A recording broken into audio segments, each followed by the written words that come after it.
Olá, amigo, paz para todos nós. Com muita alegria, estamos voltando aqui para mais uma pequena reflexão e continuamos convidando você a dar a sua participação mais efetiva. Dê o seu like, se gostar. Se não gostar, também sinalize para nós, não é? Participe, escreva algo, compartilhe o nosso singelo trabalho, divulgue, e assim nós estaremos com muita alegria movimentando o nosso canal. Então, hoje nós vamos trazer um assunto interessante. É uma página do Espírito Meimei, através do nosso querido Francisco Cândido Xavier. Esta página é para a reflexão de todos nós. E eu vou ler por uma questão de respeito ao texto do autor espiritual, ou da autora espiritual. Mas eu não quero cansar vocês com uma leitura, então eu vou lendo aos poucos e gostaria de contar com sua atenção de sempre. Vejam bem, num campo de lavoura, grande quantidade de vermes desejava destruir um velho arado de madeira, muito trabalhador, que lhes perturbava os planos. E, em razão disso, certa ocasião se reuniram ao redor dele e começaram a dizer: por que não cuidas de ti? Estás doente, cansado. Afinal, todos nós precisamos de algum repouso. Liberta-te do jugo terrível do lavrador. Pobre máquina, a quantos martírios te submetes? O arado escutou, escutou e acabou acreditando. Imaginem, ele acabou acreditando. Ele, que era tão corajoso, que nem sentia o mais leve incômodo nas mais duras obrigações, começou a queixar-se do frio, da chuva, do calor do sol, da aspereza das pedras e da umidade do chão. Tanto clamou e chorou, implorando descanso, que o antigo companheiro concedeu-lhe alguns dias de folga a um canto do milharal. Quando os vermes o viram parado, aproximaram-se em massa, atacando-o sem compaixão. Em poucos dias, apodreceram-no, crivando-o de manchas, de feridas e de buracos. O arado gemia e suspirava pelo socorro do lavrador, sonhando com o regresso às tarefas alegres e iluminadas do campo. Ah, mas era tarde. Quando o prestimoso amigo voltou para utilizá-lo, era simplesmente um traste inútil. A história do arado é um aviso para nós todos. A tentação do repouso é das mais perigosas, porque depois da ignorância, a preguiça é a fonte escura de todos os males. Jamais esqueçamos que o trabalho é o dom divino que Deus nos confiou para a defesa da nossa alegria e para a conservação da nossa própria saúde. É muito interessante essa pequena história que certamente foi criada pelo Espírito para nos fazer refletir. É muito comum num grupo de trabalhadores, no caso de trabalhadores espíritas, é muito comum aquele que trabalha de uma forma incansável, eficiente, amorosa, é muito comum que ele seja criticado. E ele é criticado das mais diversas maneiras. Há aqueles que criticam achando que ele é muito dedicado, que não precisava tanto. Há aqueles que gostariam de ver-se livre um pouco da presença daquela pessoa, porque o que ele faz incomoda esses outros. Porque aqueles que não fazem ficam incomodados com o outro que faz muito e que acaba deixando em evidência da preguiça aquele que pouco ou nada faz.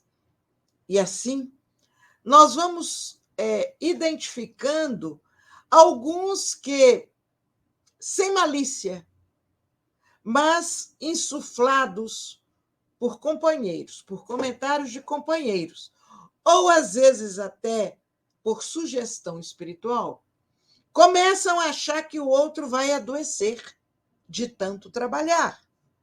E começa a demonstrar uma preocupação com a pessoa, mais ou menos como aconteceu aqui com o Arado. Fulano, você está trabalhando demais? Você vem à casa espírita todo dia. Não pode ser assim. Você tem que olhar as outras coisas. E tanto fala, e tanto fala, e tanto fala no ouvido daquele trabalhador, que muitas vezes ele se sente alvo, vítima, realmente das circunstâncias. Alguns começam a ter pena de si mesmo. É mesmo. Eles têm razão. Eu acho que eu estou exagerando. Eu estou até tirando a oportunidade de alguns. E aí, alguns começam a se neutralizar no trabalho. Às vezes afastam, às vezes desanimam. Outros começam a achar que realmente tem gente que tinha que trabalhar mais. E nessa convicção, começa a pôr na cabeça do outro para ir, para trabalhar, e ele vai delegando o que fazia, o que faz, e vai perdendo a chance de prestar um bom serviço a Jesus. Enfim, existem pouquíssimos que não se deixam influenciar, porque eles sabem que se estão trabalhando é porque outros ainda não estavam preparados ou amadurecidos ou dispostos a um trabalho mais objetivo. Sabe ainda que, se os outros quiserem chegar e trabalhar, há muito serviço na seara de Jesus. E ninguém ficaria sem tarefa porque o outro está trabalhando muito. Assim, aquele que trabalha de uma maneira mais disciplinada, mais ritmada, ele se torna alvo dos processos obsessivos. Como diz aqui, eles se tornam alvo dos vermes, que começam a corroer-lhe a esperança, o entusiasmo, a vontade de servir. Mas o que tem plena consciência da importância do trabalho que recebemos, uma vez que nem sempre nos é possível prestar serviço de amor a todos aqueles com quem nos comprometemos, esses se mantêm leais ao trabalho. Eles não brigam, não discutem, não dizem para o outro, eu sei o que você está querendo é me desviar da tarefa. Ele não contesta, ele sorri, agradece o interesse, o carinho, a boa vontade, mas ele prossegue, como se não tivesse ouvido um comentário dirigido exatamente a ele. Então, essa crítica, esse convite ao repouso que muitas vezes nós recebemos, deve ser olhado por nós com muito zelo e observar quando realmente precisamos descansar. E se precisamos descansar tantos e tantos dias, num longo espaço que nos afasta de uma maneira mais efetiva do trabalho. Descansar o corpo para a retomada do trabalho é obrigação de todo aquele que é consciente da bênção do corpo que tem, do instrumento que traz como oportunidade de evoluir.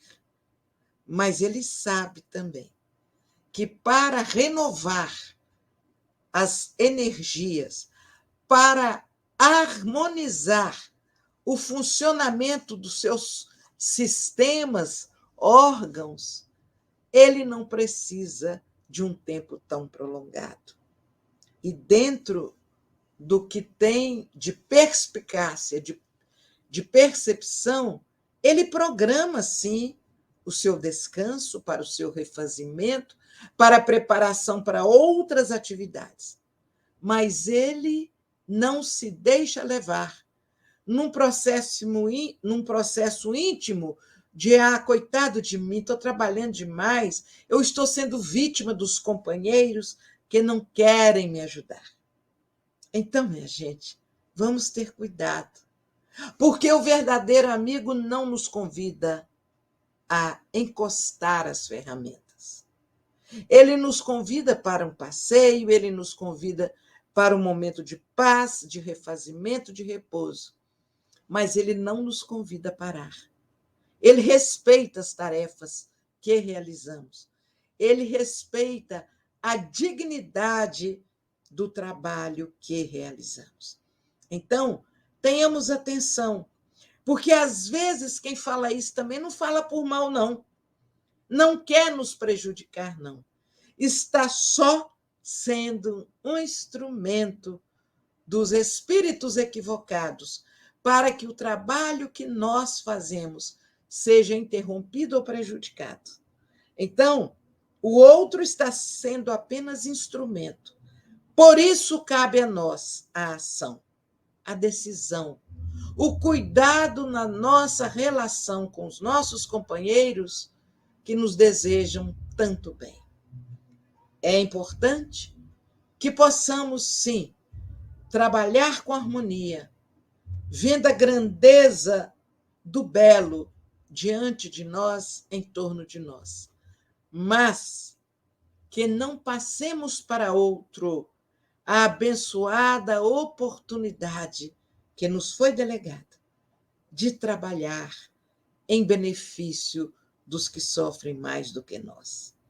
Esta página do Espírito Meimei é de uma beleza ímpar, porque trazendo a história de elementos físicos, né, ela vai nos mostrando o perigo de nos deixarmos levar por situações de convencimento que nos fazem perder a oportunidade abençoada de servir. Que você que está conosco pense, alguém já lhe pediu ou sugeriu que se afastasse das tarefas? Alguém lhe inspirou no sentido de que você está trabalhando demais e que não vale a pena? Alguém já tentou te convencer que o trabalho virtual é a mesma coisa do que o trabalho presencial e que você deveria ficar quietinho em casa e de casa participar com as atividades da Casa Espírita, pense, reflita e ore por aqueles que insistem em que você está cansado, tendo chegado a hora de passar o bastão. Não acredite, mas não brigue, não conteste. Simplesmente se mantenha de pé, confiante que, se os espíritos amigos, se Jesus acharem que nós estamos verdadeiramente passando do limite, eles vão providenciar, de alguma forma, o nosso refazimento para uma tomada de tarefa com mais equilíbrio, com mais harmonia. Que Deus, nosso Pai, nos inspire, nos ajude, nos conduza. Acima de tudo, que Ele possa cada vez mais, através de Jesus e de seus prepostos, nos motivarem para o bem, para a paz, para a alegria de servir sempre. Muito obrigada a você. Não esqueça lá de dar a sua contribuição no movimento do nosso canal. Um grande abraço, Deus te abençoe.